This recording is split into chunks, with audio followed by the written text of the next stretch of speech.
நாச்சியார் திருமொழியின் முதல் பாடலில் ஆண்டாள் மன்மதனை எப்படியெல்லாம் வரவேற்று பாடுகின்றாள் என்பதை இப்பொழுது காண்போம்.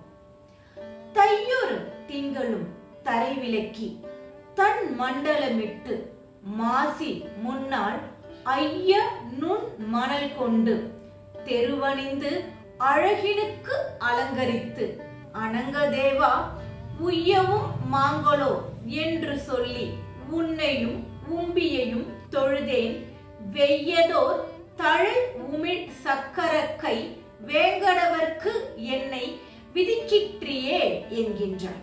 எப்படி வேண்டுகிறாள் தெரியுமா? எம்முடைய கண்ணனிடம் என்னை சேர்த்து வைக்க வேண்டும், எம் கண்ணனை எமக்கு திருமணம் செய்து வைக்க வேண்டும், அது உன்னுடைய பொறுப்பு என்று காமனிடம் வேண்டுகின்றார்.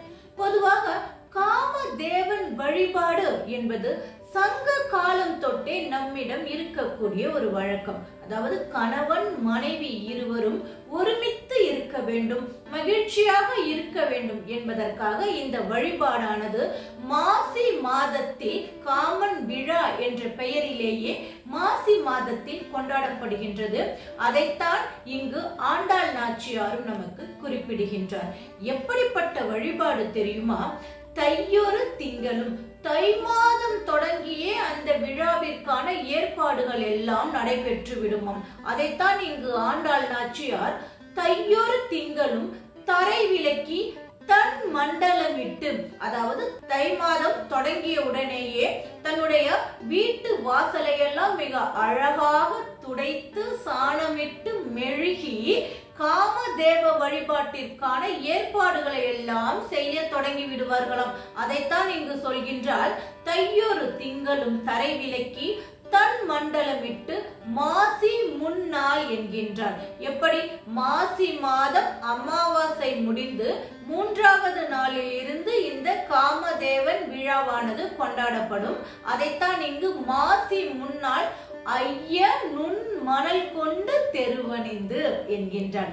அழகான நுண் மணலாக பொடி பொடியாக இருக்கக்கூடிய கோலப்பொடியை கொண்டு அழகாக வாசலை அலங்கரித்து கோலமிட்டு மன்மதனை வரவேற்கின்றார்களாம்.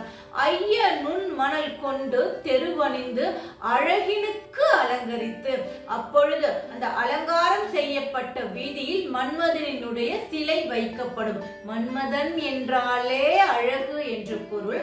அப்படி அழகான அந்த மன்மதனுக்கு மேலும் அலங்காரம் செய்வார்களாம். அதைத்தான் இங்கு ஆண்டாள் நாச்சியார் அழகினுக்கு அலங்கரித்து அனங்கதேவா என்கின்றாள். அனங்கதேவா என்றால் மன்மதனை குறிக்கக்கூடிய பெயர்.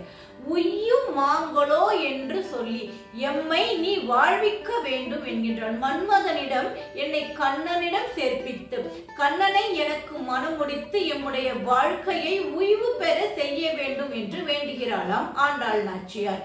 உய்யவும் மாங்களோ என்று சொல்லி உன்னையும் உம்பியையும் தொழுதேன், உன்னை நான் தொழுதேன் என்கின்றாள். உன்னையும் உம்பியையும் தொழுதேன் வெய்யதோ தழல் உமிழ் சக்கரக்கை. எதற்காக தெரியுமா உன்னை இப்படியெல்லாம் வழிபாடு செய்கின்றேன்? மிக தழல் போல நெருப்பு போல கையில் சக்கரத்தை வைத்திருக்கக்கூடியவன் எம்பெருமான். வேங்கடவர்க்கு என்னை, வேங்கட மலையில் வீற்றிருக்கக்கூடிய வேங்கடேச பெருமானுக்கு என்னை விதிக்கிற்றியே என்கின்றார். என்னை நீ திருமணம் செய்து வைக்க வேண்டும் என்பதாக இந்த பாசுரமானது நமக்கு அமைந்திருக்கின்றது. பொதுவாக மன்மதன் என்பவன் பிரம்மனினுடைய புத்திரனாக கருதப்படக்கூடியவர். பிரம்மன் படைப்பிற்குரிய கடவுளாக இருக்கின்றார். அந்த படைப்பு கடவுளின் மகனாக இருக்கக்கூடிய காமதேவா என்னை வேங்கடமுடையனாக இருக்கக்கூடிய விஷ்ணு பகவானிற்கு எம்பெருமானுக்கு திருமணம் செய்து வைக்க வேண்டும்.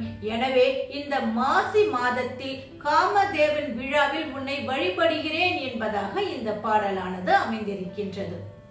மீண்டும் அற்புதமான மற்றொரு பாடலில் நாளை உங்களை சந்திக்கின்றேன். நன்றி, வணக்கம்.